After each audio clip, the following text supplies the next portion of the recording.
All right, guys, we're over at the Tajfun booth now. We're gonna run this RC 500 and get a look at this. Really simple machine, caught my eye. So let's see what we got.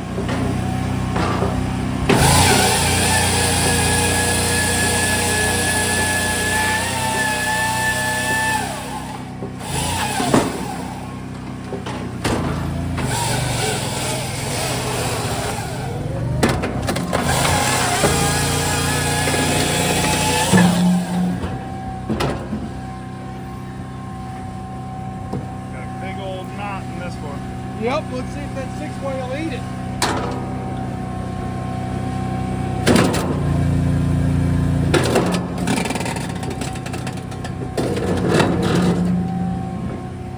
That's about as nasty as it gets. Up a conveyor, right into the pile.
Yep.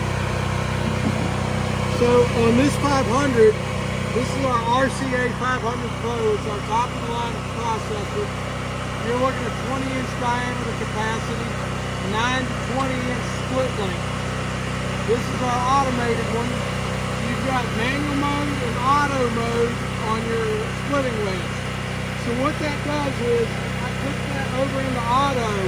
Every time that clamps a log, it's going to take a diameter reading of the log. And it's going to, when you come over here, it's going to automatically adjust the wedge height for center split on the log, so that you're constantly getting a good split. If you don't want that, you can run it in manual mode, so you have that option. Now, what do we have for wedge options for the machine? 2, 4, 6, 8, 12, or 3 different patterns of 16-way wedge. So anything you want. From mild to wild. Yep, there you go. The machine is going to come standard with a 4 and a 6. Yep. So the wedges are also very easy to switch out with no tools.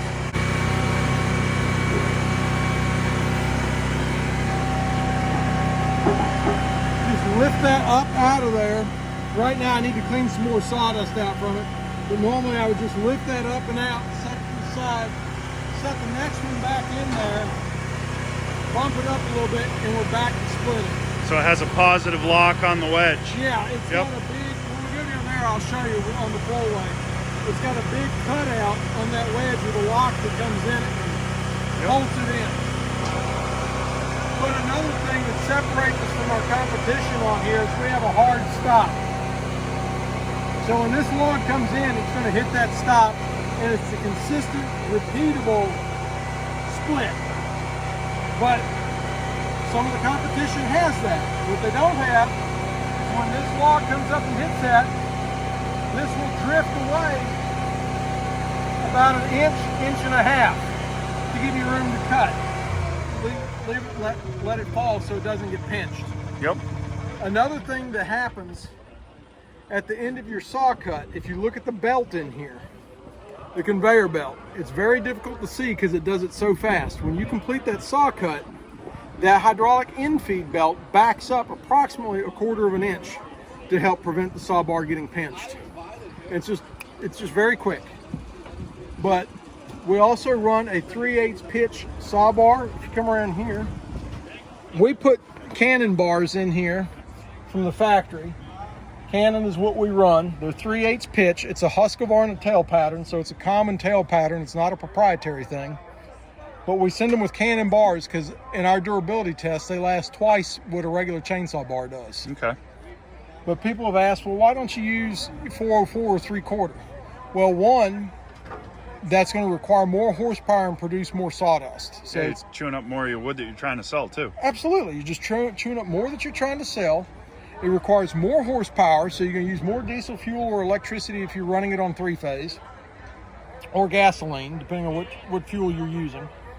But also, that 404 and 3/4, if you're processing at 5 o'clock on a Friday afternoon and you break that chain, yeah, you're not going down to the hardware store and getting one. Right. You're not going down to your local farm supply store and getting a new chain. Now this conveyor is a little unique compared to everybody else's conveyors too, right? So if we have an issue with it, we can kind of stay running. Absolutely. So if I don't know what you would do to accomplish it, you know, after years and years you see some wear, but if you tore one of those pieces in between of that conveyor belting in between the paddles, you have two options. You could either trim that back straight with a knife and drill the holes in it and then bolt it back together, or you can completely remove that section. And what'll happen is this feed trough that's the conveyor, it'll auto tension back up. So you'll just lose a little bit of length on it, but you're not down, you're still cutting. Right, that's a pretty good feature right there. It is. Tajfun has really thought stuff out. What I really like about their products, and I've been using them since their winches primarily, but since 2011, they're very well thought out, designed, and engineered. And it's intuitive. It's just common sense how they've done it. Well, I like the single joystick control myself because it's just a flick of the wrist. There's no levers, there's no thinking, your hands on the control all the time. It's just second nature. Absolutely. And it's just when you look at the way the joystick is laid out on here, again, this goes back to what I was saying, it's intuitive. So when we want to advance the log for the next cut, we just hold the joystick to the right. When we're ready to cut, we just pull it and hold it to us. When we're ready to split, you push it away from you and let it go. If you need to back it up for some reason, for whatever reason, you need to back it up a little bit, just push it away from you. Yep. It's gonna back up. And these things, the way they're designed, we've got enough hydraulic flow in the machine that you can do multiple functions at one time. So, like when I really want to go with one of these things, I'll advance my log, I'll cut, and as soon as I'm done cutting that one and it drops down in the chamber, I'll push it forward, let it split. While it's splitting, I'm advancing. That way I'm not losing time. And then I'm cutting again. Now, something I see unique compared to all these other smaller processors, we're standing on a trailer right now. This is mobile. Yes, this one is completely mobile. So that's an option that you guys are offering now with this setup that some of the other guys with these modular units like this aren't offering. Correct. And it's completely modular. Our stuff is plug and play, so if you ever wanted to take this and make it stationary again, it would not be difficult to do. You could do it and convert it back over to sitting on the ground 2-3 hours. All right. Not a lot of time in it. This thing is also really easy to clean up. My wife and I have an RCA 480, which is the same size, basically same machine. It just doesn't have all the bells and whistles on ours. We clean ours up at the end of the day with a leaf blower. Just open it up, blow out all the compartments.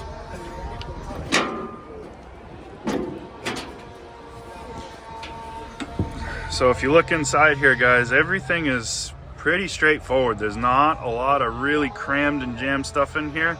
And even with running it, there's not a lot. But when you can open this right up, you can get right in there and blow all that out. We'll go around to the back side of the machine too. I was kind of expecting to see a rat's nest, but it's actually pretty well laid out and thought out. Yeah, they design it. I tell people all the time, if you're capable of working on your own car and changing out your own brake system, your brakes and calipers, you could do minimum of 90% of any service, maintenance, or repair that would ever need to be done on one of these. It's easy to work on. To access the back, if you ever needed to work on it, one, you've got a toolbox here where you can keep tools handy and close by. But all you do is you loosen this bolt here, or that nut, I guess I should say. This one here.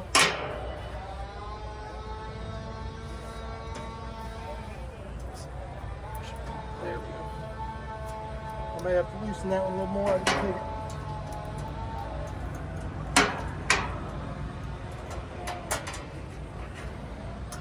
Didn't loosen it quite enough, I guess.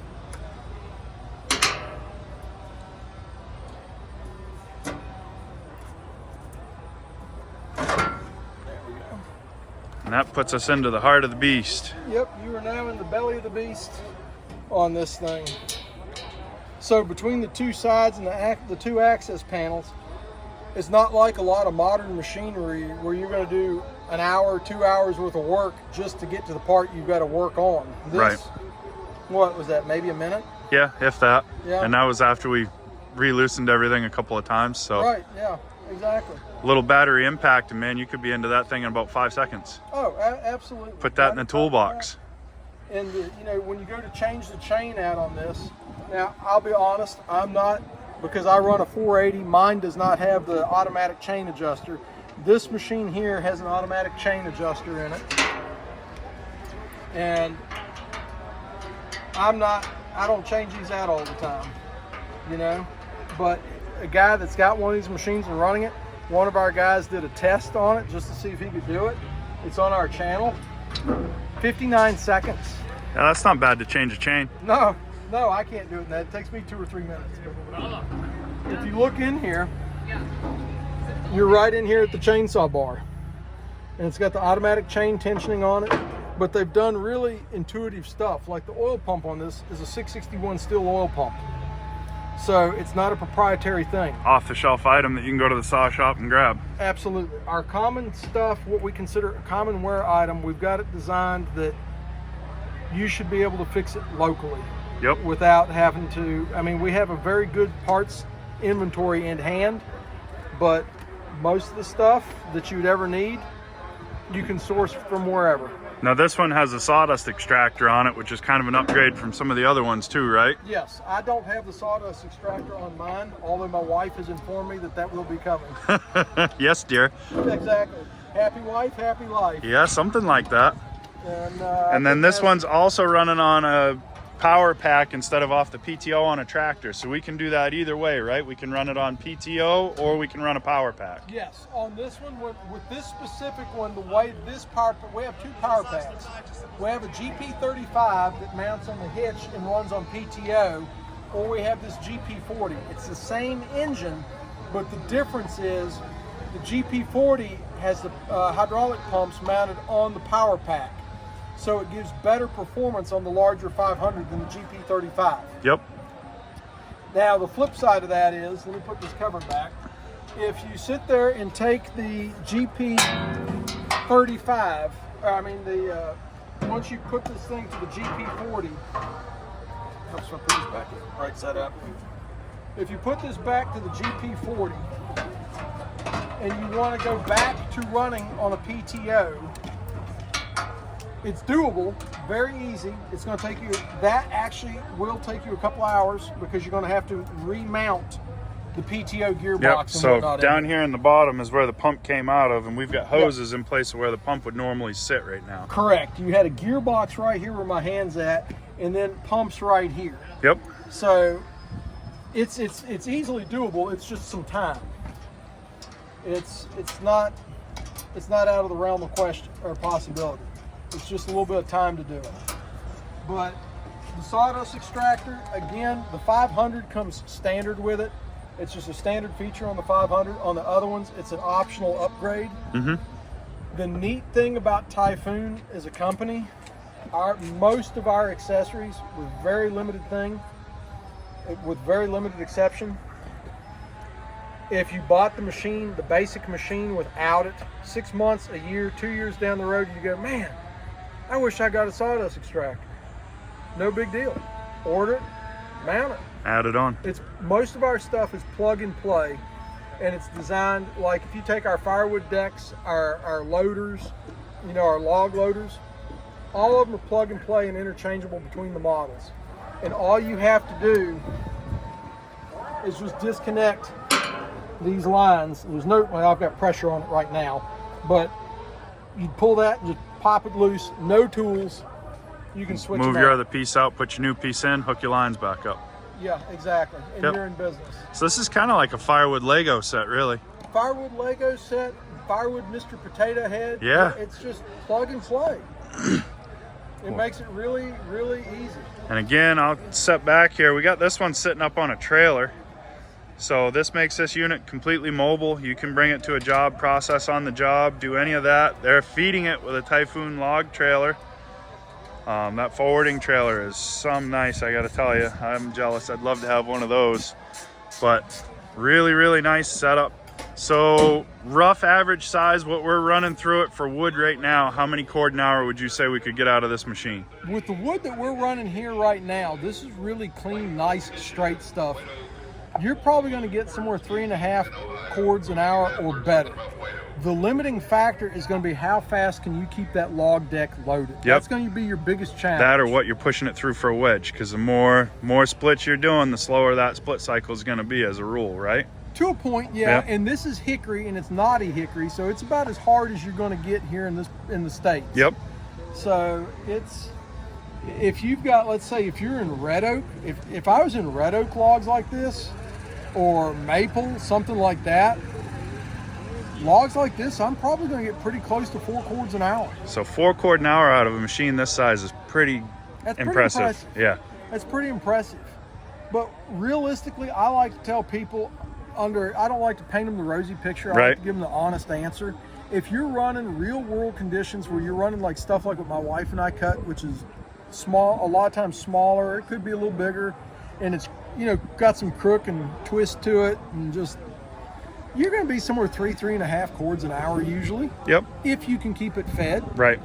And that's the thing with the machine like this, using that amount of wood, you got to have somebody feeding it pretty steady. So the way my wife and I do it, she runs the machine and she works me. That's a good way to put it. Yeah, she does. We don't have the live deck on ours. We have the dead deck, but at some point we'll upgrade to the live deck. The dead deck has supports where the chains are on these. You've just got big heavy metal rails. You still have the exact same roller table that'll feed it in, but you have to advance the log manually. Yep. And so I keep her fed, and she keeps me pretty well dancing between keeping logs on the deck and rolling them to her. Great. But you get some pretty good production with it. So you folks are based out of where with your sales right now? So our U.S. company headquarters is in Washington State. The East Coast and Midwest headquarters is in Bland County, Virginia. Yep. And that's where I'm at. Yep.